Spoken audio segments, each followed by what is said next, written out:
we got quite a challenge ahead of us here. Really, obviously disappointed about our loss at Illinois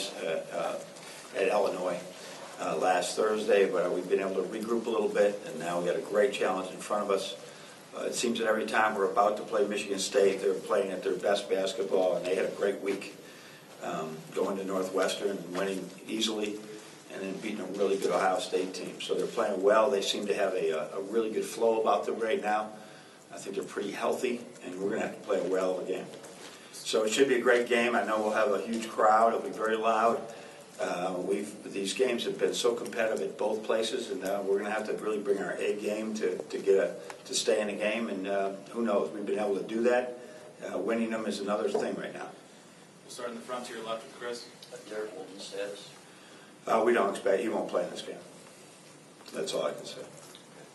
Heading back to the middle with Ed. Coach, given everything that's going on, does the rivalry talk kind of go away because of everything that's going on? No. I mean, they've been down players in the last couple of years as well. You know, it's a great basketball game, and we'll embrace every bit of it, as will they. They got some guys on that team that know so much about the rivalry. Many of our guys are learning about the rivalry. You don't have to talk to Spike and even Zach Irvin and guys like that, and Max Bielefeld. They understand it. But I think our freshmen understood it once they got up there in Lansing and East Lansing, and so it is I think we understand it. Coach, back in front to your left with John. A lot of times you talk about making up for rebounding in some other area. Does that apply as much in this game because of how much they rely on the ability to hit the boards and create things in that way? Yeah, you'd like to make up for the rebounding by just having better possessions offensively and not turning the ball over. We've been really good at being able to negate rebounding disadvantage. We're not so good at so far this year.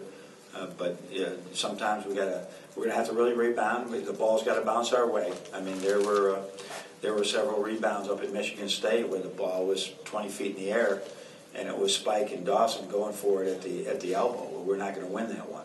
So that's where I think we really missed Karras and Derek in the long rebound. They were really good at getting those. Great vertical jump, both of them.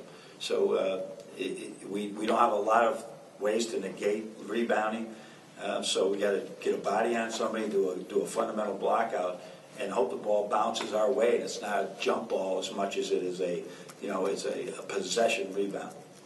We'll stay to your left with Chris. Valentine had a big game against you, and he's been playing well. What have you seen from him that he's taken this game to the next level? Well, he's got the rare combination of that he really rebounds. His 3-point shot right now is as high a level as it is in the league.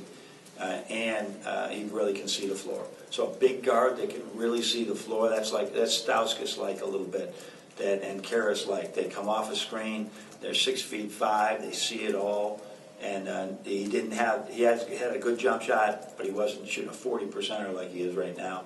So but he's just a tough, hard-nosed kid, really knows how to play, and he limited his turnovers, which I think probably kept him from doing something, being as good as he was when he was earlier, and now he's just really a complete player. As good as anybody in the league right now, as good as anybody in the league. Stay in the front with Max. It seemed like that Illinois loss was particularly deflating.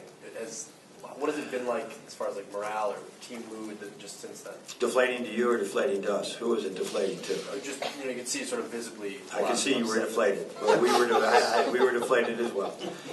It was tough, but we got to regroup, and that's just the way it goes. I mean, you look at that game, and I mean, Nunn makes a three in the corner, and then makes a driving layup going to his right hand, which we want him to go. And Spike has one going in and out, and Zach back rims one, and that changes. We get a big win, and we're sitting here all, giddy about our win.